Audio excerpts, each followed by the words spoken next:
Este miércoles en concreto se van a cumplir 100 años del nacimiento de César Manrique.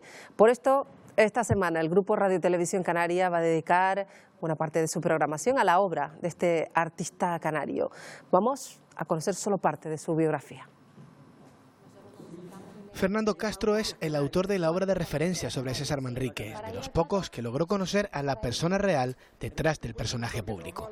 El verdadero César Manrique como persona se ocultaba ante el público mediante unas manifestaciones que pudieran parecer en ocasiones frívolas. Él no quería dar ninguna imagen de seriedad.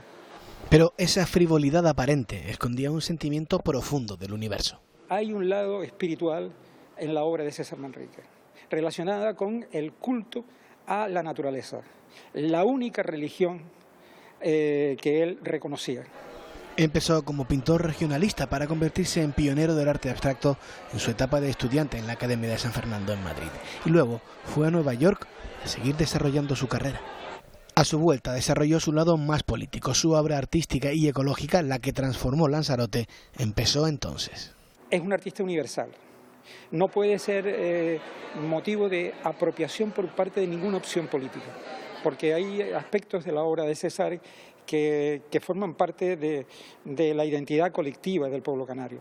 Un artista de ese calibre no puede ser de nadie porque es de todos. Pues lo han escuchado en ese reportaje de nuestro compañero Paco Sánchez a Fernando Castro, que es sin duda pues el biógrafo que ha conocido personalmente a Manrique y que sabe todo de su obra y de su vida, Estíbaliz. Claro, y lo tenemos aquí esta mañana con nosotros en Buenos Días Canarias y pasamos ya a saludarlo. Fernando Castro Borrego, autor de ese libro, César Manrique, además catedrático de Historia del Arte de la Universidad de La Laguna. Señor Castro, ¿qué tal? Muy buenos días, gracias por estar aquí esta mañana en Buenos Días Canarias. Gracias por invitarme.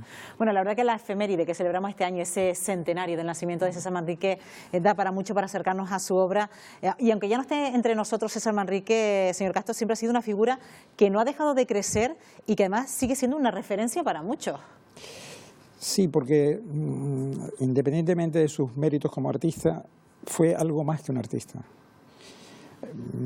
Cuando en 1997 el Centro de la Cultura Popular editó un libro que se llama, era un diccionario, ¿no? Pero el título era Símbolos de la Identidad Canaria, no hay ningún artista. El único es César Manrique. Yo hice la voz César Manrique. Hay otros símbolos como el teide, el garoé y cosas por el estilo, ¿no? Pero artista solamente César Manrique. Y es por esa dimensión extraartística que tiene. Es una especie de dimensión mítica, claro, que consiguió penetrar en la conciencia de los habitantes de las islas, no solamente de Lanzarote, de todas las islas, ¿no? Claro, y eso es quizá pues su mayor valor, porque al margen de todos sus valores como artista, que son inmensos y que bueno, no tendríamos tiempo ni para abordarlo, pero ser tan pionero a la hora de que esa intervención en la isla marque tanto a sus habitantes como para que Lanzarote y Manrique vayan en uno, como que lo primero que te hablan a la hora de llegar a Lanzarote es de César Manrique junto a la lava de los volcanes. Eso llama mucho la atención, ¿no? Sí, porque además se produjo en Lanzarote en la época en que su amigo Pepín Ramírez fue presidente del Cabildo, un fenómeno que yo creo que es único en España y a lo mejor en el mundo también, me atrevería a decirlo, y es que una intervención estética produce riqueza. Claro. Pero en una gran escala, no es como una intervención relacionada con un monumento, una obra determinada. Quizás lo más comparable sería la riqueza que ha producido el Guernica en los museos donde ha estado, ¿no? O sea, que pues sería el ejemplo más característico. Pero esto realmente tiene una dimensión fantástica porque Lanzarote era la más pobre de las Islas Canarias. Y gracias a esa intervención se produce el desarrollo turístico de una manera ordenada.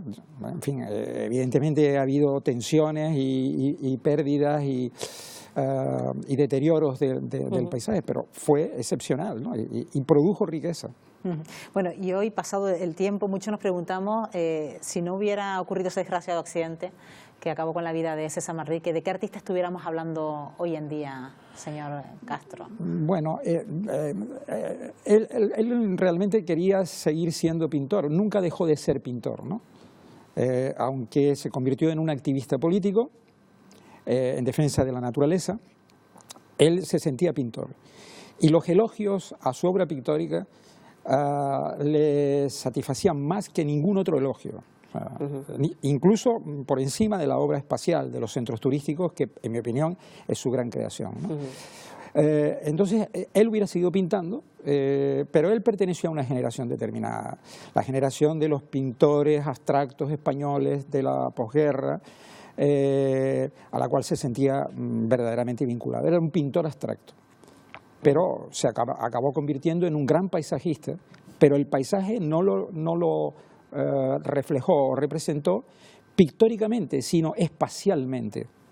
O sea, dio el salto a la obra espacial, claro, que son los centros, que claro, es paisaje subterráneo construido. Claro, hemos hablado en ocasiones, hemos dedicado espacios completos para hablar de esos centros turísticos que han logrado ya dar el paso siguiente para convertir a Lanzarote en una de las islas más visitadas, porque la calidad de cada uno de ellos y pues cómo se ha adaptado cada uno de ellos al espacio ha sido, pues, bueno, una referencia en todo el mundo también, ¿no, señor Castro? Sí. Al principio recibía el nombre de los centros turísticos, ahora los llaman centros de arte, cultura y turismo. Y me parece una decisión acertada por parte del Cabildo, que es quien tiene la titularidad de esos centros, de esos espacios, porque cumplen esa función, son obras de arte que además tienen un simbolismo cósmico muy potente, que se diluye porque, claro, son también centros de esparcimiento que producen unos ingresos extraordinarios a la isla a través del Cabildo que lo gestiona, ¿no? Pero en realidad son auténticos santuarios de contemplación del cosmos. ¿Y cuántos conocidos César Manrique más allá de nuestras fronteras, señor Castro? César Manrique en vida fue muy conocido en Alemania. Esto es una cosa curiosísima. Digo, bueno, sí, es que hay muchos turistas alemanes en Canarias y tal. Bien, no, pero es que hay una coincidencia extraordinaria. El padre de la ecología era un científico alemán, se llamaba Ernst Haeckel, estuvo en Lanzarote. También en otras Islas Canarias, pero en Lanzarote estuvo 6 meses investigando la fauna marina del arrecife, ¿no? Él seguramente hizo una labor de investigación como hizo Humboldt anteriormente, ¿no? Él es el heredero, el principal discípulo y seguidor de Darwin, y es curioso cómo después el artista ecológico por antonomasia sea César Manrique. O sea, la investigación se realizó en una parte de su isla y anticipó el significado ecológico de la obra de Manrique. Y curiosamente, no sé si hay algún nexo explicable, ¿no? Curiosamente, en Alemania es donde le han dado los grandes premios de ecología a él. A lo mejor esos comités científicos que conceden dichos premios sabían que Haeckel estuvo en Lanzarote y que Manrique desarrolla un tipo de arte relacionado con la naturaleza y con la defensa del medio ambiente. Y se reconoce ahora a César Manrique como se debiera ahora en su centenario que está a punto de cumplirse. ¿La sociedad canaria es consciente de la dimensión del artista que trabajó y vivió en la isla de Lanzarote para toda Canarias? Esperemos que sí, hay muchas actividades que se están desarrollando. Tengo que decir al respecto que la actividad artística más importante de todas, organizada por la Fundación, es una exposición que se celebra estos días en el Camp de Las Palmas y que va a viajar al Reina Sofía, según las noticias que tengo. Es una oportunidad perdida. Es una exposición que tiene muchas carencias y es una pena que esa exposición vaya de esa manera a Madrid. Tengo la obligación de decirlo. Porque su juicio faltaría a lo mejor parte del contenido. Yo antes señalé que para César Manrique lo más importante era la pintura. ¿Cómo se explica que la etapa más importante de la pintura de César Manrique esté representada en la exposición con 8 cuadros en un centro del tamaño del Camp? Si eso sucede en Madrid, que es mucho más grande, es ridículo. ¿Por qué ha ocurrido esto? Porque han cargado el peso en la actividad política. Y lo único que realmente destaca en la exposición son fotocopias de periódicos denunciando la corrupción, una instalación con bloques de cemento en el suelo y una carretilla. En fin, Yo no niego que esa es una faceta importante en la obra de Manrique, no lo niego. Afirmo que es importante, pero hay que equilibrar las cosas. No se puede hacer una exposición de César Manrique ignorando que él se sintió siempre pintor y que la etapa más importante de su producción no está bien representada.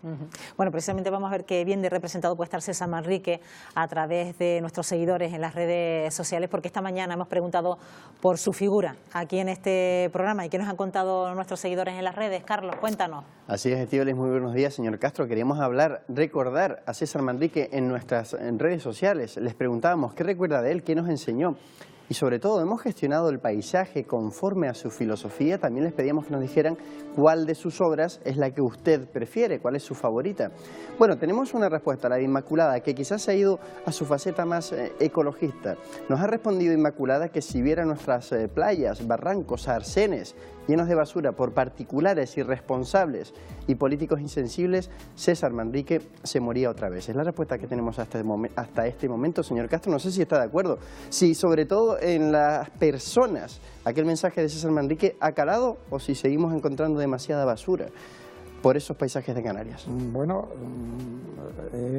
Lanzarote es un ejemplo de una isla, me parece que ha seguido el ejemplo de César Manrique. La limpieza para él era importantísima y lo relacionaba con un concepto de vida, ¿no?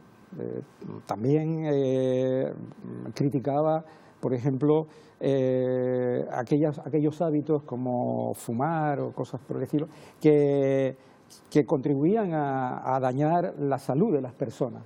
Pero la salud de la isla para él era muy importante. Y había que tener la isla en condiciones saludables, ¿no? Y la limpieza era un tema obsesivo en él siempre, ¿no? Señor Castro, como ha reivindicado a César Manrique como artista, ¿sería muy difícil elegir una obra de arte de él, como he hecho yo en las redes sociales? ¿Sería imposible o se quedaría con una? Yo dudaría entre... Bueno, la obra pictórica mejor de él, que es de los años 60 a los años 80, tiene un nivel muy uniforme, ¿no? Yo no puedo elegir ninguna, pero en cuanto a las obras espaciales, yo dudaría entre Los jameos del agua y El mirador del río. Es que es como elegir entre tus hijos, es muy difícil. Sí, bueno, pero él tampoco hubiera podido elegir un cuadro en concreto, ¿no? Porque es una obra uniforme, abstracta. Me atrevo a decir cuál es el periodo, eso sí, pero bueno, hay una obra desconocida que espero que algún día se restaure, que son es la obra figurativa de los murales del parador de turismo de Recife. Son unos murales maravillosos, figurativos, ¿no? Donde hay un paisaje de la isla, él lo llama la alegoría de la isla, y eso tendría que estar en un museo. Muchas gracias por responderme, señor Castro. Marta, Estíbaliz. Gracias, Carlos. Bueno, hay que decir que también nos ha traído Fernando Castro el libro del que ha hecho la biografía de César Manrique, el que hace número 46 de la Biblioteca de Artistas Canarios, y que ya está diciendo, bueno, nos estaba comentando que justo está a punto de ser publicado un nuevo libro que es basado en la teoría del paisaje de César Manrique, que será un motivo más para estar en este programa. Fernando Castro, ha sido un placer. Buenos días. Gracias por estar con nosotros, señor Castro.